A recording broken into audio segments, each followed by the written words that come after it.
Let's bring in the Thanks, Virginia Martha. Attorney General, Jason Miyares. Attorney General, great to have you with us today. And obviously, the people of Virginia are a little bit safer today, and the East Coast. If what we're learning about this individual, that he was overseeing MS-13 operations for the East Coast, turns out to be the case. What does that look like? What have you learned about this operation? How do you know he was in charge of it? Well, one thing that we have seen, this is a great example of making sure that no one is siloed. We see that sometimes in law enforcement between state, local, and federal. And I know that when we came into office, Governor Youngkin and I really were big on cooperating with our state and local, making sure they were working together. What is great about what General Bondi and the Director Patel have done is making sure that state and local now have federal resources, the intel analyst and the intelligence.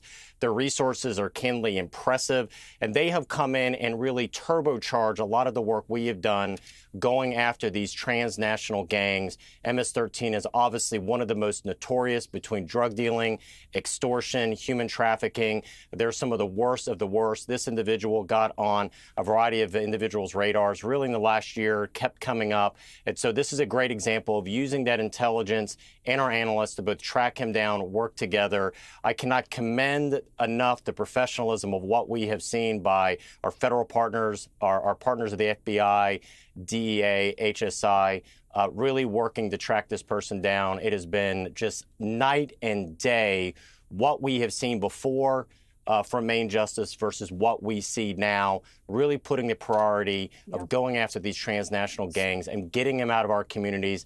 And Dale City in Northern Virginia is a great community. This person was there living among us. I just have a minute left, but were you aware of him? Was he being watched? And were the neighbors aware in any way that this guy was the East Coast leader of MS-13, 24 years old, living in their neighborhood? Listen, I'm not going to get too much on that because I think you'll probably see that in future indictments. What I can say is a lot of these individuals go by nicknames. You have to now identify who he is, where they live, track them down, and then most importantly, surveillance it and determine a good time to actually serve and arrest these individuals so there's minimal possibility of harm to our agents. The federal partners did fantastic work on taking down one of the top individuals that really has caused so much harm in our community, and we're very glad he is now arrested and facing federal charges. Well, it's fascinating to see this operation. I hope that he's able to lead to the other two leaders of MS-13 in the other two regions of the country. We look forward to hearing more about this indictment and learning more about what you have on this case. Attorney General Miyares, thank you very much. Good to see you, sir. Thank you. Click here to subscribe to the Fox News YouTube page to catch our hottest interviews and most compelling analysis. You won't get it anywhere else.